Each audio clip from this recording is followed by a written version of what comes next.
So it wasn't just JD Vance who had a few slip ups last night. I wanted to go over this one with Tim Walz. So Tim Walz had this one time when he was asked about something that not a lot of people talk about. He mentioned that he was in Tiananmen Square during the protest in China, and the answer he gave was it was an interesting one. Let's hear what he had to say here. Governor Walz, you said you were in Hong Kong during the deadly Tiananmen Square protests in the spring of 1989. But Minnesota Public Radio and other media outlets are reporting that you actually didn't travel to Asia until August of that year. Can you explain that discrepancy? Yeah, well, and to the folks out there who didn't get at the top of this, look, I grew up in small rural Nebraska, town of 400, town that you rode your bike with your buddies till the streetlights come on, and I'm proud of that service. I joined the National Guard at 17, worked on family farms, and then I used the GI Bill to become a teacher, passionate about it, a young teacher. My first year out, I got the opportunity in the summer of '89 to travel to China. 35 years ago, be able to do that. I came back home and then started a program to take young people there. We would take basketball teams, we would take baseball teams, we would take dancers, and we would go back and forth to China. The issue for that was to try and learn. Now, look, my community. Right about now, I think is when Nick and John and I was like, what the hell is going on here? How has he spent a minute on this ridiculous question and still going with it? Who I am. They saw where I was at.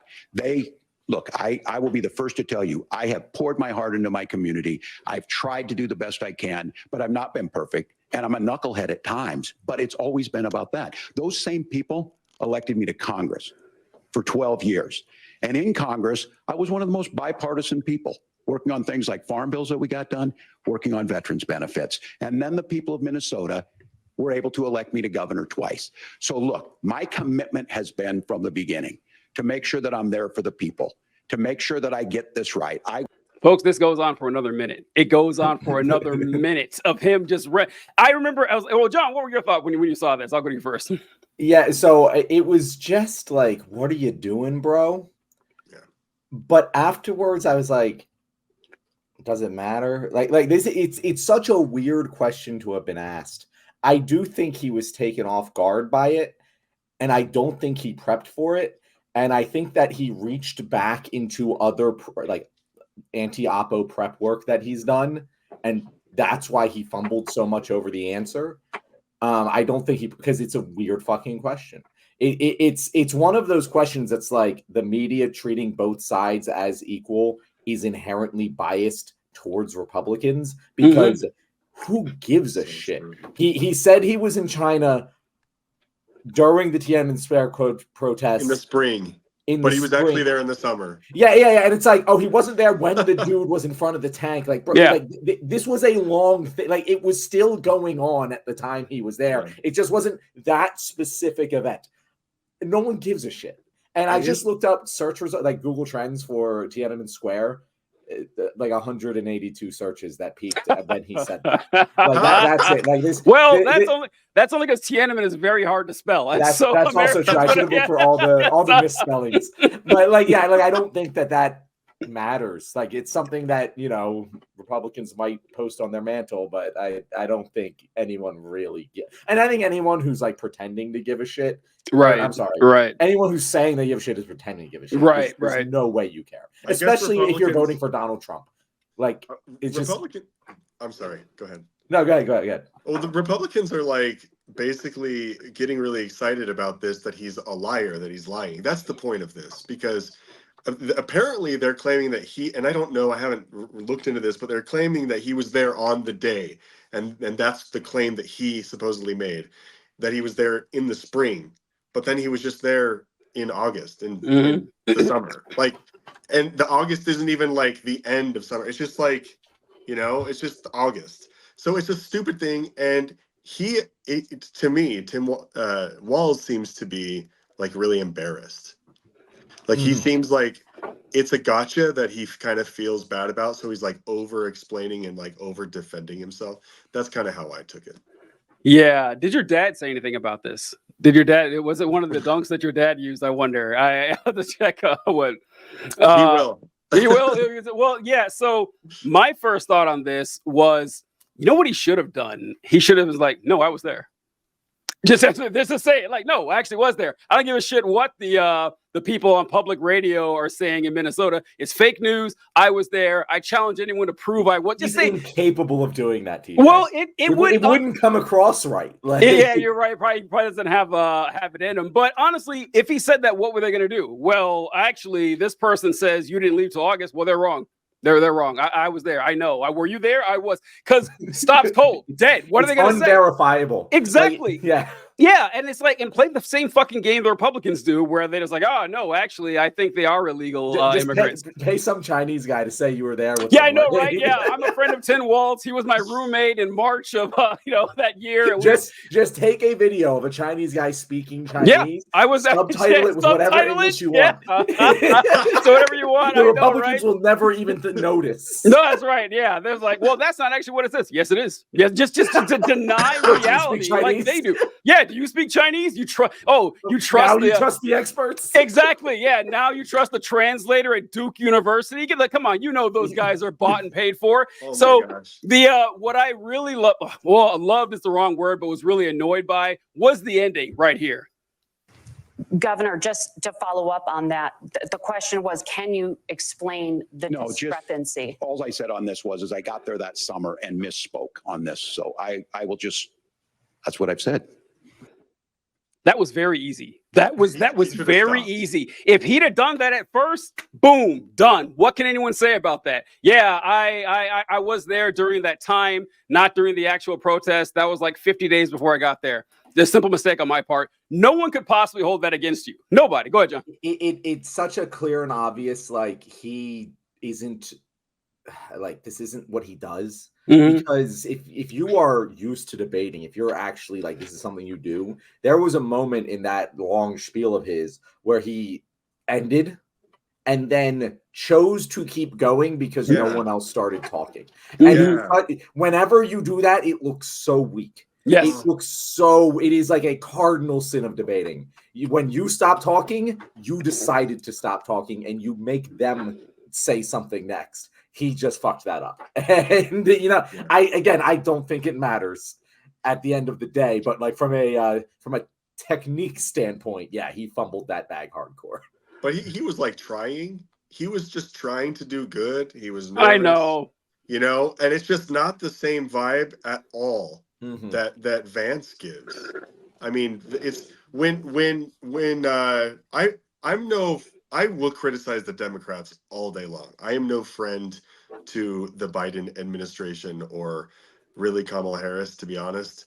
But I'm not scared to criticize them, but the levels, the discrepancy of dishonesty and manipulation is huge. Like, JD Vance is a dishonest, manipulative, slimy person.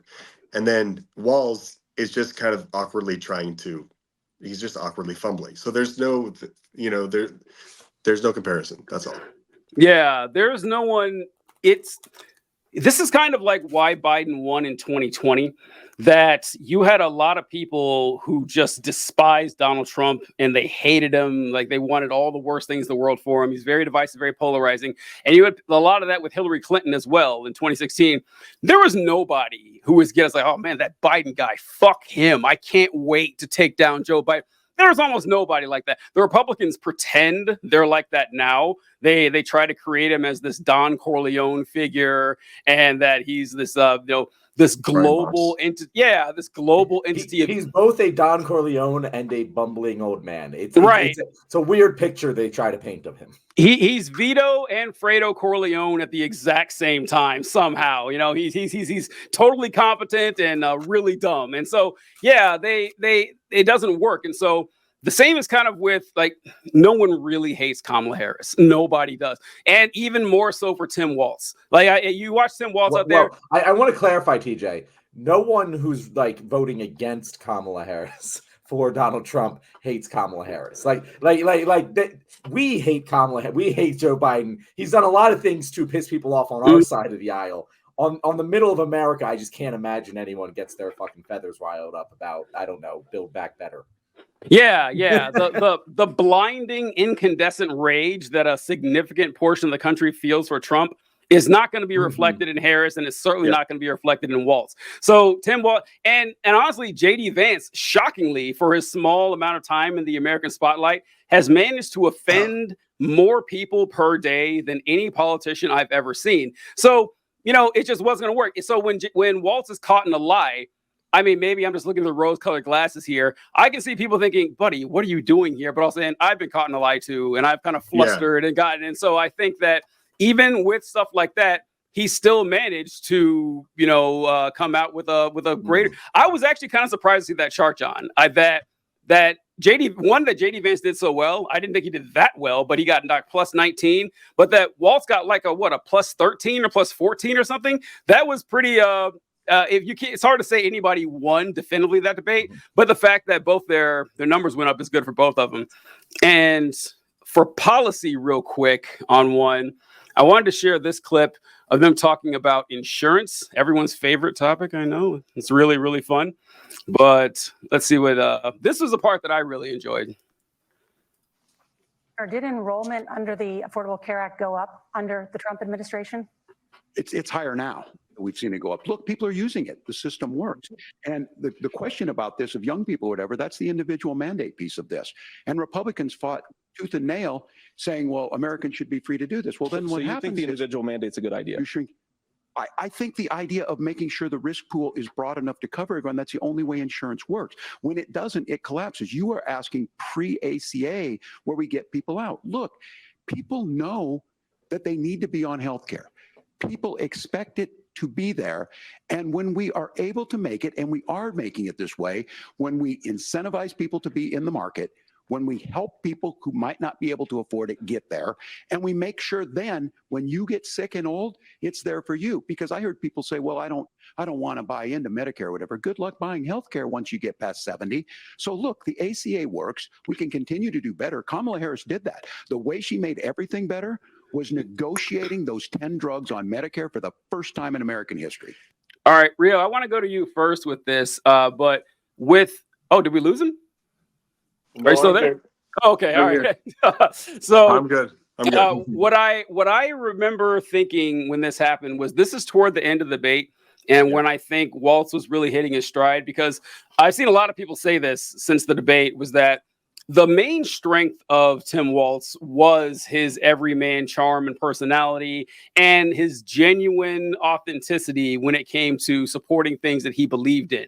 So, bad luck for him when he had to start off saying, oh my God, can you believe what happens with Iran and Israel? And we need to beef up the. I don't think he really, really is strong on that. That's probably the subject that he wanted the least. So, and it was nervous and on his back foot. But once he got into the stuff that he knew really well, the housing, the medical issues, the abortion stuff, you could tell like he was passionate. And that's when his more conversational demeanor matched really well against the droning and like the iciness of JD Vance. And I thought that was a good example right there when he's saying, listen, insurance does not work if you split people into healthy people and old and unhealthy people, because it'll fall apart instantly. And that's all you're looking for. What did you think, Ria, when you saw that? That's exactly right. He kind of came in and out like a TV reception. He came but he was on his game. And when Tim Walz shoots from the hip and he riffs and he goes like authentically conversational, then he just destroys. I mean, he's really, really great on interviews. Tim Walz is great on interviews, but debating is a whole nother animal. And he was just so nervous a lot of the time. But yeah, I kind of wish that he would stay conversational and do this constantly to Vance, to talk down about the really practical applications of the policies. I wish that he would do that to Vance, because I think that's where Vance would completely fall apart. So yeah, he did great. I think that in that clip, you really clearly saw the benefit of him having been a teacher. Yeah.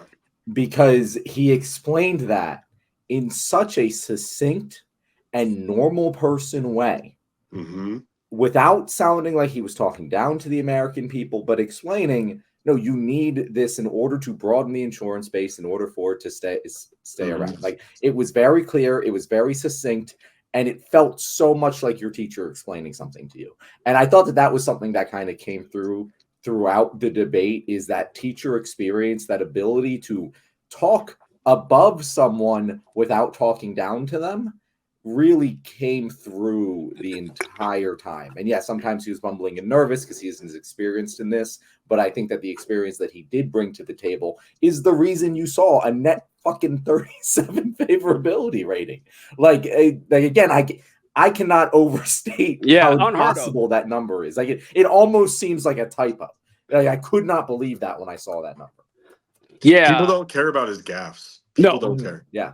Because they're genuine. They're genuine gaffes. No one thinks, oh, he's gaffing because he didn't properly say the thing right in the right way because he's actually trying to do a bad thing the way that evil. Like Vance or Trump does. Like, it's just like, yeah, genuinely, bro, he fumbled over his words. Yeah, yeah. It's just a dude. He does that. That kind of applied to Biden, too. That if you remember Biden's vice presidency, he was known for saying the wrong word or the wrong statement or swearing offhand and shit. They're like, oh, that's just Joe. That's just how he is. And people didn't really hold it against him because they didn't feel there was any malicious intent involved in what he said. It's like, oh, he made a mistake. He's human. It kind of, in a weird way, it kind of makes you more endearing. But what I want to focus on now is the whole thing with Tim Walz, that when he came out, he brought this persona that was had a very charming affectation. And John and I had talked about this, I think right before the debate and several times on the show, where we just hadn't seen a lot of Tim Walz over the last 3 or 4 weeks. I feel like he was introduced. He made that one speech about JD Vance being weird. It caught fire. Everyone loved him. Like we had the coach memes and stuff. And then he kind of vanished. And people talked a lot about how Harris vanished. And I can kind of understand why Harris, like you get a presidential campaign dropped on your lap. You want to make sure all your ducks are in a row. So you're very careful and stuff. Walz did not need to be burdened by that. If you're loved by people just by your personality, you should capitalize on. We were saying that he should go like on Hot Ones and stuff, just make him more accessible to the public. And I ran across this article on CNN talking about this kind of thing, that right after let's see, CNN says 3 weeks into her presidential run was the first time the Biden campaign's pollsters, now her pollsters, held a deep dive call with Harris's inner circle to discuss what she's been saying on the stump. Over the line came a lot of praise, but also some suggested tweaks. First, said veteran Democratic numbers man Jeff Garin, summarizing their analysis, stop saying we're not going back. It wasn't focused enough on the future, he argued. Second, lay off all the weird talk. Too negative. I hadn't heard that they were. Now, we're not going back part, I think we talked about it, John, that you don't want a negative campaign slogan. That one. I agreed with that. Yeah, I agreed with the first sentence, not the second one. The second one, that does explain why we haven't seen as much of Tim Walz lately, because they're like, that was kind of his thing. He was, I mentioned during the debate that I thought not only should he have been more aggressive with JD Vance, but if you don't want to do that, you don't feel that's your wheelhouse, be passive aggressive. Just throw lines in there that aren't necessarily insults, but very clearly are, if you can read in between the lines. The couch. Oh, the couch. The couch jokes or whatever. Yeah, make a clever joke or something about sofas or love seats without actually saying couch, just kind of dancing around it. But I was like, oh, this does explain, because I mean, like you were saying, John, I've never seen someone that had such a meteoric rise, which is a funny word since meteors fall, but a meteoric rise into politics as Tim Walz that was just wasted. That this last month, you just didn't hear from him at all. And it's like, oh, yeah, the Biden people said, let us tell you what to do. We got this taken care of. And they listen. What do you think, Rio? Bad decision. It's a bad choice. They love bad choices. They don't comprehend good strategy sometimes. I honestly believe this. It seems like maybe billionaires are trying to control the tone here.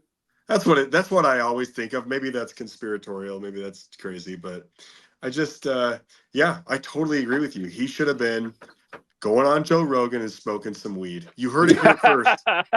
Smoke weed on Joe Rogan, dude. Yeah. And just go around and just be crazy. Go do food. Do food stuff. I do TikTok stuff. Tim Walz is everything. Tim Walz is the whole campaign, because she's so thoroughly, Kamala Harris, I don't mean to take us off into a tangent, but Kamala Harris, she's so thoroughly dedicated and committed to spewing Zionist propaganda, like peace process. You know, she says all of the AIPAC stuff, just like Biden did, and it's so toxic that they kind of just want to hide from it. And so, like you said, they should have been parading Tim Walz around. Yeah. And that's why, by the way, like when I talked about Vance being in an indefensible position with the election denial, that's why Walz was stumbling out of the gate, because he was immediately put in an indefensible position of defending the Biden administration and Kamala Harris on that issue, because it's an issue, and we're going to talk about it later in the show, that they're drawing a line that doesn't please anybody. No matter what you like think about the situation, I don't think anyone's happy with how it's playing out. You know, and like I don't think even moderates anymore are happy with how it's playing out. I don't think Republicans are happy with how it's playing out. I know for fucking sure we on the left aren't happy with how it's playing out, and they're just cementing themselves into this indefensible position for no reason. I also want to say, with the plus 37 net favorability rating, I think we might be seeing more Tim Walz. That's one of those numbers where like it's just like 37. Bro. But John, there's a scene in Veep, and I know you haven't seen Veep, TJ, but where her mom is dying, and she's having the decision of whether to pull the plug or not, and her campaign manager is like, "Just so you know, you've got a little bump in the polls. It's a death bump." And she's like, "Oh, well, I'm not going to just keep this going and keep my poor mom's life going just for a little bump." And he's like, "It's double digits." And she's like, "Double digits? maybe I have to do this." And like that's a number where it's like, I think we're going to see more Tim Walz. Like, I think the people at Hot One should be calling the Kamala administration right now. Listen, I would generally agree with you, but he was already at plus 23. That's already numbers that we haven't seen before, and they were still squandering it. So, I mean, but like it was an untested 23. This is a vetted, tested 30. Like they're idiots. We know they're idiots. So they can do a dumb thing. But I think I would predict we're going to see more of what we've seen, because we talked about this before. Harris is in a similar situation. Like, Harris is at a +1. For a presidential candidate, which we haven't seen in a long time, like over a decade or so. And she's still, playing it really safe. And with with Walz, I think we mentioned during the pre-show that, if Vance is out there every week, it seems like stepping on his own dick and just fucking everything up for himself. All right, just keep letting him do it and everything. So I don't know. I hope so. Like, if they're smart, they definitely would because Walz can do stuff that Harris, not necessarily that she's not incapable of doing, but he's given a lot more latitude, a lot more leeway. He can be the fun guy. He can be the cool substitute teacher. And that's what I think he should be doing. Oh, literally. Like, he was a teacher. Yeah. And so it could, he could play into that. All right, guys, you made it to the end of the video. If you are like Jimmy Carter, then you might be a ghost very soon. that was a weird segue, depending on what video you just ended on. We might not have even included Jimmy Carter or the ghost discussion in any of the videos that we released today. That's why you should watch us live on Wednesdays and Thursdays at 6:30 Eastern Time. If you loved our guest today and want to know where to see him, Rio, how should people be able to find you? Nathan Rio on TikTok.